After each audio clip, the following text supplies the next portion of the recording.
آپ کو دینا چاہتا ہوں وہ پیغام کیا ہے؟ تاجدار کائنات صلی اللہ علیہ وآلہ وسلم کی اس دنیا میں تشریف آوری سے پہلے اللہ تعالیٰ نے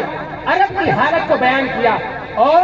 عرب کی حالت کو بیان کرتے ہوئے فرمایا تم قبائل کے اندر بڑھ چکے تھے، تم علاقائی لحاظ سے بڑھ چکے تھے، تمہارا اتفاق نہ تھا، اتحاد نہ تھا، تم آپس میں ایک دوسرے کے دشمن بن چکے تھے، ایک دوسرے کے ساتھ چھوٹی چھوٹی بات کے اوپر لڑائی اور جھگڑا کیا کرتے تھے، ایک دوسرے کے خلاف جنگ کے اوپر ہر وقت تیار رہا کرتے تھے، سالوں ہر سال تمہاری جنگیں ختم نہیں ہوتی تھی، لیکن میرا حبیب اس دنیا کے اندر تشریف لے کر آیا، میرے حبیب نے تمہارے دلوں کے اندر الفت پیدا کر دی، تمہارے دلوں کے اندر محبت پیدا کر دی، تم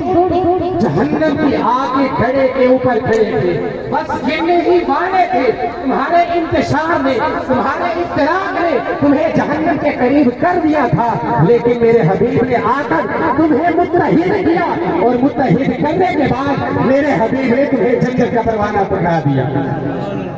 حضرات محترم، آج بھی امت مسلمہ کو اتحاد کی ضرورت ہے،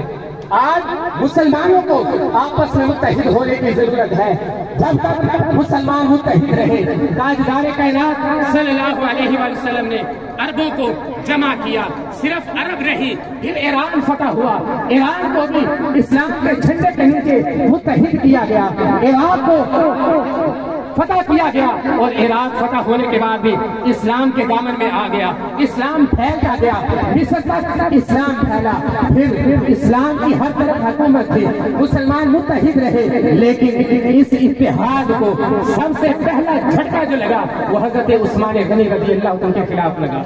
حضرت سیدنا عثمان غنی رضی اللہ تعالیٰ عنہ کی شہادت کو،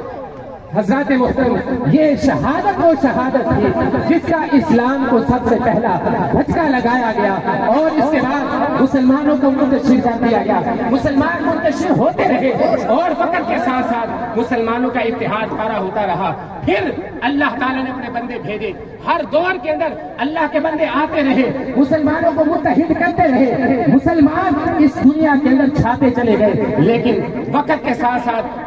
جب مسلمان منتشر ہوتے رہے، مسلمانوں کا اتحاد پارا ہوتا رہا، مسلمان کمزور ہوتے رہے۔ آپ سلطنت عثمانیہ کو دیکھیں، عثمان نے اور اس کے والد عبدال نے مسلمانوں کو متحد کیا، اس کے بیٹے ارحان نے مسلمانوں کو متحد کیا۔ سلطنت سلجوقیہ کو اگر دیکھیں تو وہاں پر بھی ہمیں احمد سنجد جیسے لوگ نظر آتے ہیں، ارسلان جیسے لوگ نظر آتے ہیں جنہوں نے مسلمانوں کو متحد کیا۔ سلجوق سلطنت کے ٹکڑے کب ہوئے؟ جب سلجوقی آپس میں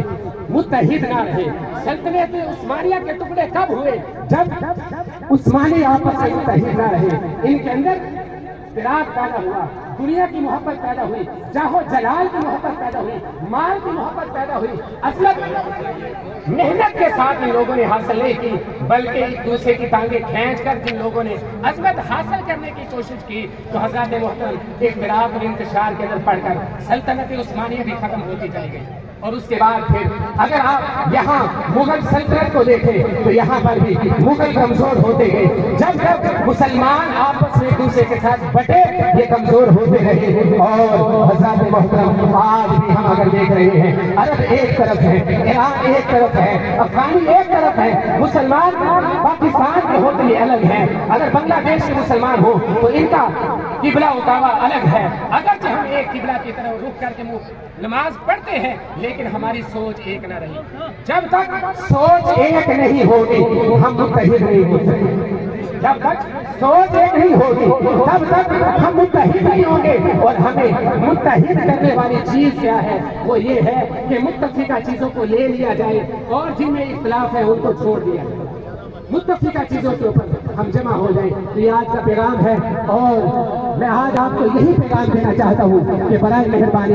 جیسے یہاں پر جمع ہوئے ہیں پورا سال اتفاق اور اتحاد کا مظاہرہ کیا کریں، پورے سال آپس میں محبت کا مظاہرہ کیا کریں اور پاکستان کو دنیا کے سامنے عروج کی طرف لے کر جائیں۔ ہم کمزوری کی وجہ سے آج ذلیل ہو رہے ہیں،